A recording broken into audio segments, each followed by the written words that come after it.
जय Shri Krishna, Radhe Radhe. I hope आप सब लोग बहुत अच्छे होंगे। आप सबको रामनवमी की बहुत बहुत बधाई।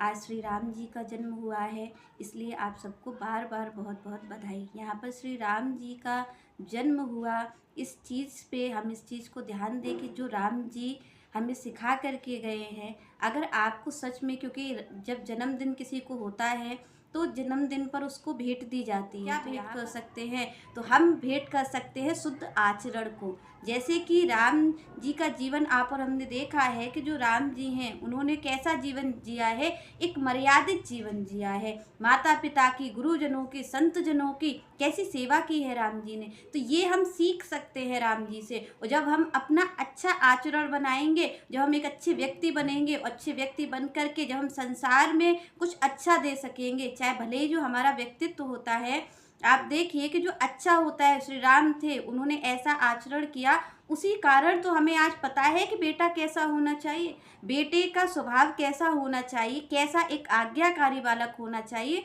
ये सिखाने वाले कौन हैं? ये श्री राम है। कैसा पति होना चाहिए, जो जाकर के भले ही रावण ले गया है सीता जी को हरण करके, उसके बाद भी वो लेकर के सीता जी को आते हैं। कैसा पति होना चाहिए, ये भी श्री राम हमें सिखाते हैं।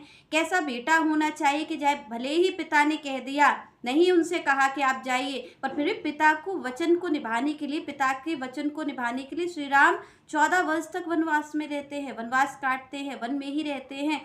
तो यहाँ पर किस तरीके के वो पति बने, किस तरीके के जो श्री राम हैं वो बने हैं। यहाँ पर बेटे किस तरीके का पुत्र होना चाहिए, ये भी यहाँ पर श्री राम दिखाते हैं कि चाहे भले ही पिता ने नहीं मुख से कहा, पर जो वचन उन्होंने दे दिया था उनकी सौतेली माँ को, कैकई माँ को, उसके बाद भी उस वचन का पालन करने के लिए श्री राम 14 वर्ष तक वन में रहे।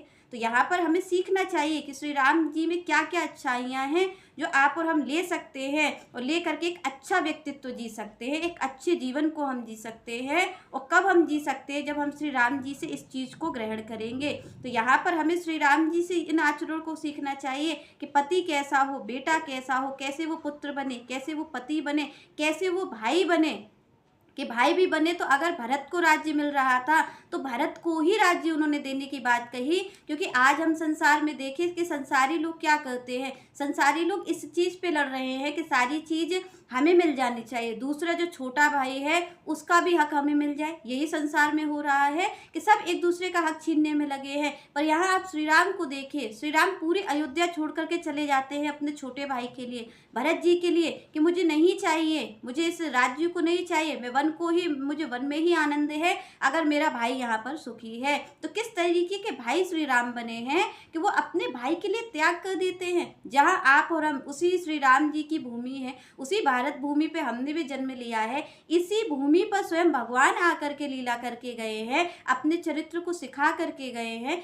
किस तरीके का जीवन यहाँ पर श्री राम जी ने जिया, वो आप और हम देखें कि हम रामनवमी मनाते तो हैं, पर श्री राम जी क्या खुश होते होंगे ऐसी रामनवमी से। ऐसे आप और हमें देख करके कि हम अपने ही छोटे भाई बहनों के हक को छीन लेते हैं, अपने ही माता पिता को घर से बाहर निकाल देते हैं, अपनी पत्नी